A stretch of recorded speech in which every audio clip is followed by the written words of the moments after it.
Thanks, Reyes. Good morning. Many people living in a Richmond neighborhood got a soggy and unpleasant wake-up call this morning. A water main break at No. 1 Road and Steveston Highway flooded several homes and neighboring roadways overnight. This was the scene shortly after 2 this morning. At least one home suffered severe flooding damage, and several others were also affected by the rushing waters. When you wake up, you saw all the water go into the house. And my furniture was all damaged by some of them were damaged by the water.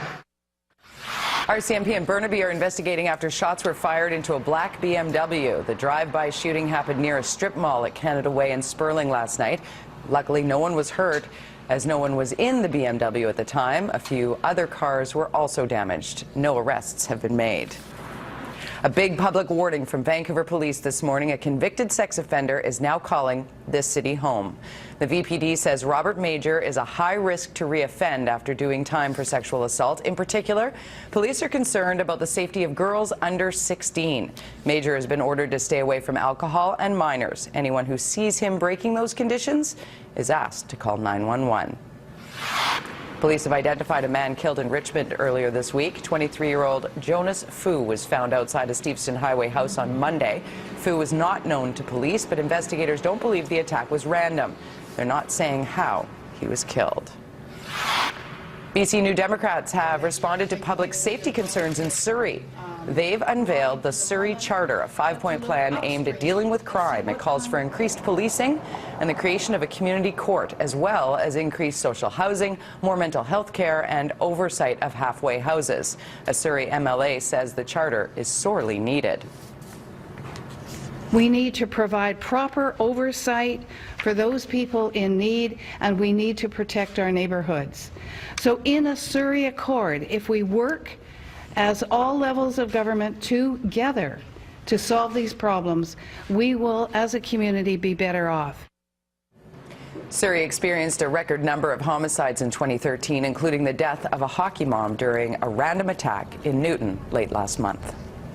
Parents in Victoria are bracing for potential job action at their children's schools. CUPE, members in the Greater Victoria School District, have issued 72-hour strike notice. The union represents inside support workers, and its leaders met with officials from the school district and the BC Public Schools Employers Association yesterday. The union says prescription drug benefits remain an outstanding issue, but it hopes job action can be avoided. The school district says it will update its website when more information is available. Canada's highest court is set to release its decision today on whether it will hear the BC Civil Liberties Association's appeal of a ruling on assisted suicide. In 2012, BC Supreme Court ruled the rights of the terminally ill were violated by laws against assisted dying. That constitutional challenge was brought on by several plaintiffs, including the now deceased Gloria Taylor, who suffered from Lou Gehrig's disease. But last year, the BC Court of Appeal overturned the Supreme Court's decision and upheld the ban.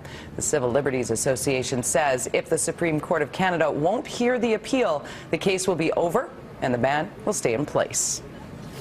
Imagine getting a big present and waiting 4 years to open it. That's what Vancouver has done after a nice gesture from Greece. For more on this story, we go live to Greg Harper. Greg? Good morning, Jody. A little taller than normal right now and in Cole Harbour as well. We're here on Cordova right at Thurlow. Beside me, a rather large concrete pedestal with some large bolts on top.